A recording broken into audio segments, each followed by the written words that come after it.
The film begins with an animated version of the final battle of Man of Steel, ending with Superman being forced to snap Zod's neck before letting out a blood-curdling scream.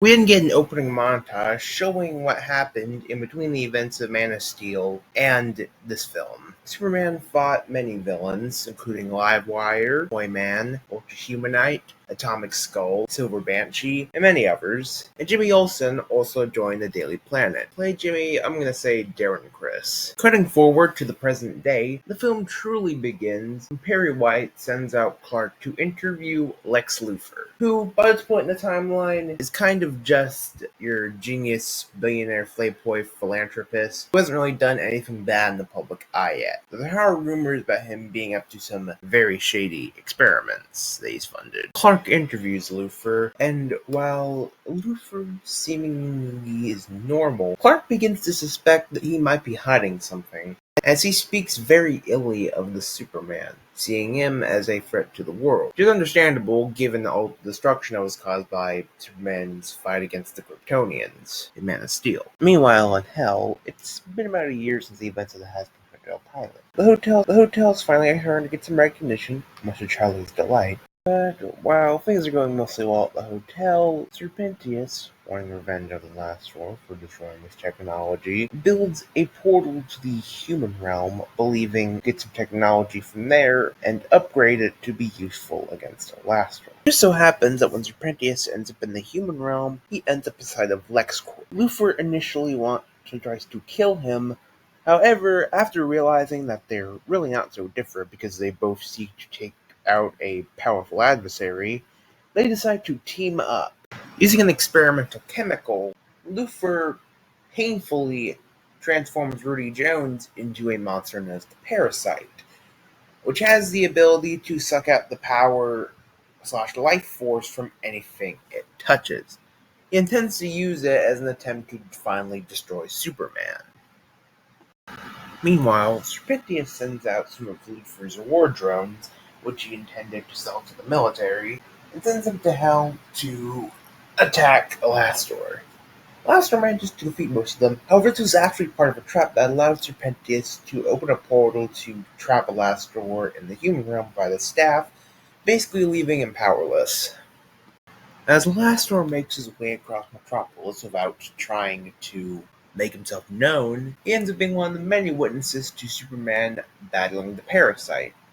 Parasite manages to suck out Superman's powers and is about to kill him until Alastor distracts him, giving him enough time to get Superman to safety. After arriving at the Fortress of Solitude, the two of them begin to piece together what's truly going on. After hearing about Alastor's encounter with the war drones, Superman almost immediately puts two and two together and realizes that his suspicions about Luthor were correct. The two of them decide to team up in order to expose Luthor and try to find some sort of way to get Superman's powers back and hopefully get Alastor home. Superman and Alastor break into one of the Luthor Corps warehouses in an attempt to try and find Luthor. However, Luthor managed to figure out what was going on, and so he uses some kryptonite, which he managed to obtain in between the events of this film and Man of Steel, and ends up placing it near Superman, basically leaving him to die. However, the Parasite, who, whilst being largely animalistic, still has remnants of Rudy Jones inside of him, manages to save Superman, in the process giving him 50% of his powers back. Turns out that Luthor stabbed Superman with kryptonite so he could take a sample of his blood and use it to create his own clone. However, since Superman didn't have his powers at the time, Luthor had to splice it with his own DNA, which created a imperfect, deformed, and mentally handicapped clone named Bizarro. Shunned by his creator, Bizarro attempts to take Superman's place. However, due to how flawed and degraded his mind is, he unintentionally makes things worse in all the situations he's trying to deal with. And this isn't the Metropolis believing Bizarro is just Superman, but having become deformed and evil after what happened with Parasite turn on him, which only inspires Clark more to track down and stop Luthor. He and Alastor manage to make it to Luthor's office, and after Clark confronts Luthor over all that he's done, Luthor goes into a monologue about how he despises Superman and sees him as the end of all humanity. He then sends out his newest creation, John Corbin, a petty criminal, now a cyborg known as Metallo, to kill Superman with kryptonite. Metallo ends up overpowering Superman and comes very close to killing him. However, Alastor manages to pull out the kryptonite, leaving Metallo powerless, and then rushes Superman to the Fortress of Solitude to heal. While healing at the Fortress of Solitude, Clark has a heart-to-heart with the hologram of Jor-El. He tells him the guilt he feels over all the casualties caused by the Black Zero incident, and the fact that he had to kill one of the last survivors of his kind just to save Earth. Jor-El tells Clark that he has to stop blaming himself for everything the Kryptonians have done, and tells him that Zod had to be killed for the betterment of the galaxy. This finally inspires Clark to take down Luthor once and for all, and he gets into a chamber fully restoring his power before setting off, alongside Alastor, to finally stop Luthor. During the climax of the film, Serpentius travels back to Hell, manages to track down the Has-Beens, who, in sort of a B-plot, have been looking for Alastor all over Hell. He kidnaps Charlie so that he can use her to lure out Alastor, because he has a sneaky suspicion that Alastor may like her, if you know what I mean. And then we get a scene before the final battle that's kind of similar. We Are Who We Choose to Be toy scene from Spider-Man 2002.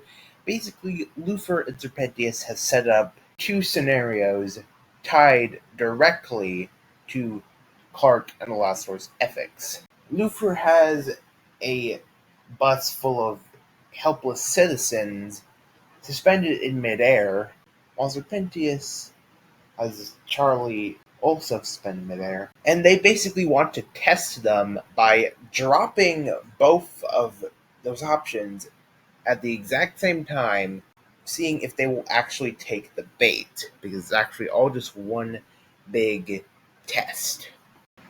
Realizing that Luthor and Pentius are attempting to trick them, Superman and Alastor end up doing each other's jobs. Superman saves Charlie, while Alastor saves the bus full of helpless citizens.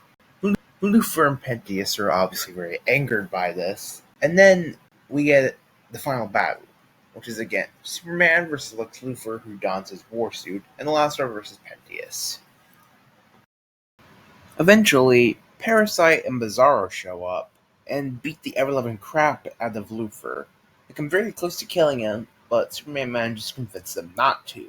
Lois and Jimmy, who were also present during the final battle, reveal Luthor's deceptions to the world, getting him sent to prison. Bizarro sets out in search of a purpose. Clark brings Parasite to Star Labs so they can test on him and hopefully find somewhere to cure him. And Alastor and the Has-Beens return back to Hell, while Alastor and Clark promise to stay in touch in case anything happens. There are two credit scenes. There's a mid-credit scene that sets up a Suicide Squad film, with it being revealed that Serpentius, who escaped during the final battle, is captured by Argus, with Amanda Waller telling him that in order to make up for all the crimes he committed, he's going to be put on a team with other criminals. And there's a post-credit scene in which Clark has an interaction with the Batman of this world, who's shown entirely in shadow.